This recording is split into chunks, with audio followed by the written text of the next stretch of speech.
Kid Craddock in the morning. The Showbiz Top 5. Hey, it's Kellie Rasberry with your Showbiz Top 5, and my new bangs, I don't know, we're not really feeling them yet. Number we'll one. see. Anyway, Carlos Mencia. Some people find him funny. Well, the people down at Mardi Gras don't find him quite so funny anymore. He was scheduled to ride in the crew of Orpheus Parade for Mardi Gras. His parade was February 23rd, but he made some jokes about Hurricane Katrina. And people who've been involved in a serious tragedy don't really find jokes about it quite so funny. Might have been a little too soon. So they've uninvited him to ride in that parade, but they've also got other people going, like Joan Rivers, Jim Belushi, some guy from that show Mad Men the kid likes, two random soap opera celebrities, and the cast of Reno 911. I'm just wondering what happened to all the real celebrities. Where did they go for Mardi Gras? I don't know. Number 2. Audrina Patridge has gone on her blog to say, "No way am I dating Paris Hilton's leftover boyfriend, Benji Madden."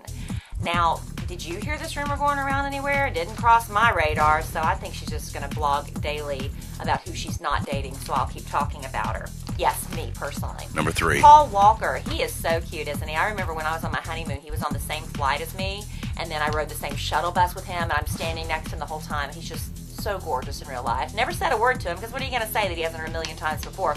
Anyway, the rumor is that he has gotten engaged to his girlfriend. Now, they've been dating 3 years. He is now 35 and she's 19, meaning when they started dating, he was 32 and she was 16. And he also has a 9-year-old daughter from a previous relationship, meaning she was 10 when his daughter was born. Just some ooginess all over this story. Well, now sources are saying that it's not true, that Paul is not engaged to her, but he's still dating her. Come on. Number 4. Michael Phelps, he could be facing legal trouble from South Carolina. Got caught sucking on a bong. But not only the legal trouble, now he's been suspended from USA Swimming for 3 months, and they're cutting off the money they give him as he's training, which isn't really a big, sock in the wallet for him. What really hurts him is losing endorsements, and Kellogg's has announced that after his contract is up in February, they want nothing more to do with him because he's not really a good example in representing their wholesome image. Now, we haven't heard from any of the other Michael Phelps sponsors yet, like Speedo, Omega Watches, and Visa. We'll see if they're going to stand by their boy or not. Number 5. And then finally, are you getting a little bit excited about the Grammy Awards?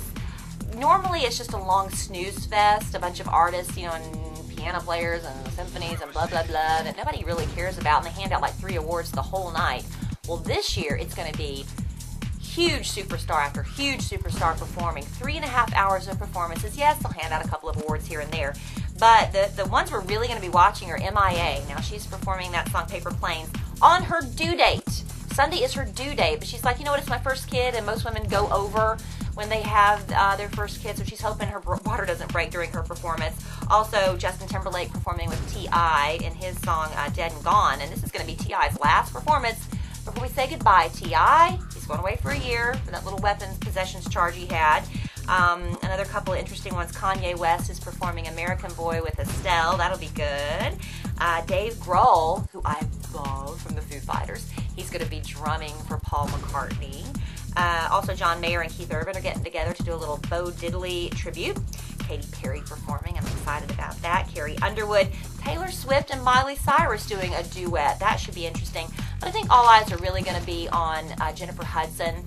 It's her first, she sang the national anthem. She lip-synced the national anthem. It was beautiful and all that. This is really her first live performance since she got back to work after the tragedy, where her mother and brother and nephew were killed back in October. She's going to be singing You Pulled Me Through, which is, it'll just rip your heart out anyway. But then with the backstory, she's going to really bring down the house on this one. So we wish her luck. It airs this Sunday night on CBS. And that's your Showbiz Top 5. Kid Craddock in the morning.